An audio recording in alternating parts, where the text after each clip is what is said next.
Bismillahirrahmanirrahim.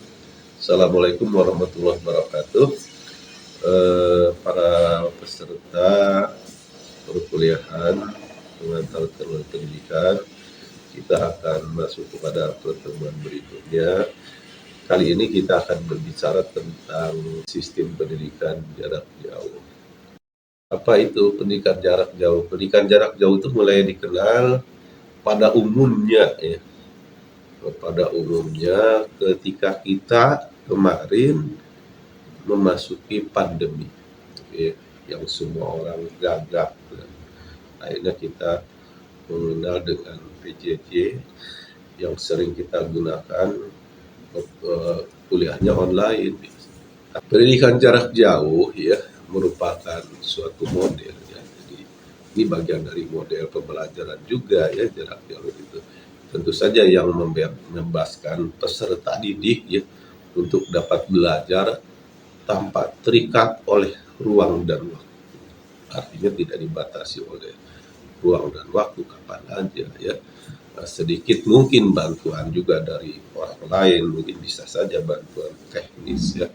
Oleh karena itu pendidikan jarak jauh ini biasanya dilakukan tanpa tatap muka.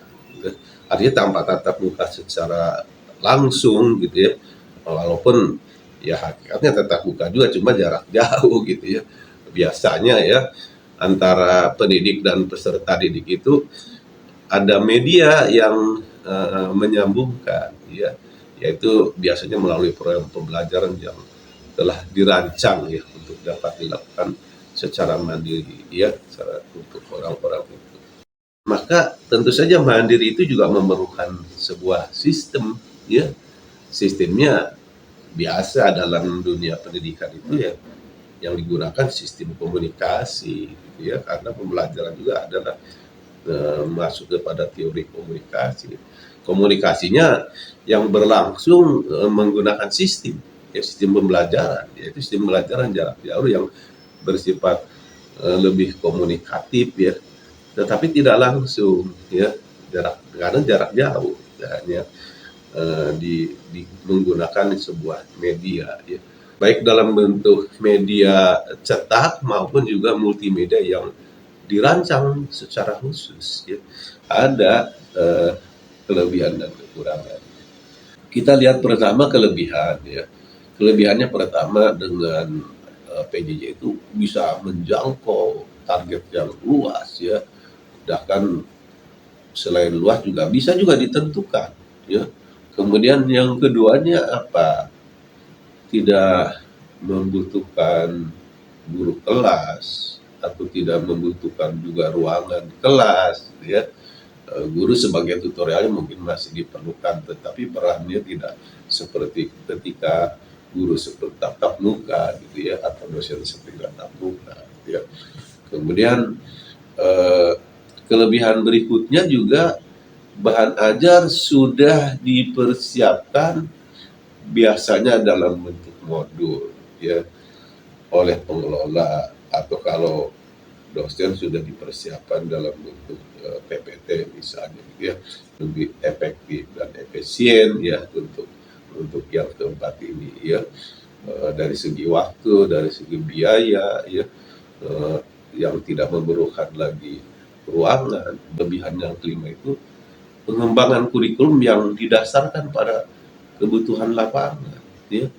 Kurikulum harus disesuaikan dengan kondisi di lapangan ya, apalagi kemarin kita menjelang pandemi itu terpaksa kurikulum ya buat teman-teman TP ya tidak ada masalah karena sudah terbiasa mendesain merancang kurikulum.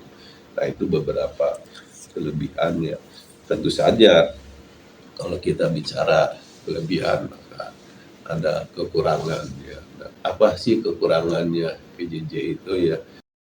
Di antaranya juga pertama ya, persiapan dan perencanaan program membutuhkan waktu dan pembiayaan yang cukup banyak.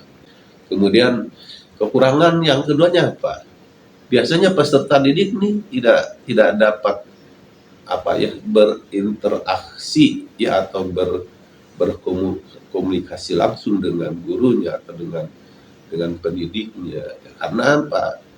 Ya tadi, karena melalui media ya, melalui online itu, karena jaraknya jauh ya, tidak dibatasi waktu dan ruang untuk bisa tatap muka dengan pendidik atau gurunya memang agak sulit, walaupun secara online bisa ketemu sih, bisa tatap muka. Dan kemudian berikutnya ya, biasanya modul itu disusun ya secara umum ya, karena secara umum sehingga memungkinkan ya bahan yang disajikan itu kurang relevan gitu ya, tidak relevan dengan bahkan mungkin sulit dipahami oleh peserta didik. Karena apa? Karena modulnya terlalu umum dan tidak spesifik gitu ya.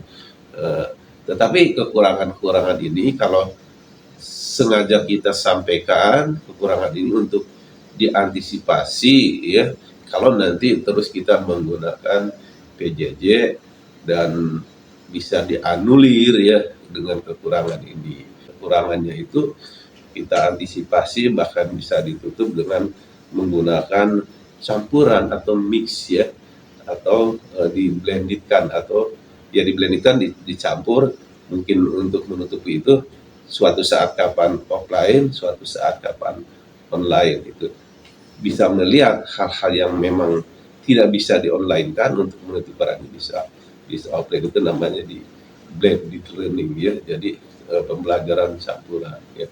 Nah itu materi kita hari ini ya, berkaitan dengan model pembelajaran jarak jauh ya.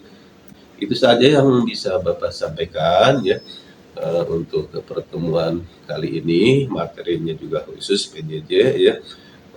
Untuk lebih lanjutnya kalian bisa pelajari ya, bahkan bisa kolaborasi dengan bisa sama-sama mencari referensi produknya ya. Kurang lebihnya Bapak mohon maaf, dan kita akhiri sama-sama dengan mengucapkan hamdalah, dan kita akhiri dengan ucapan bila Hidayah. Assalamualaikum warahmatullahi wabarakatuh.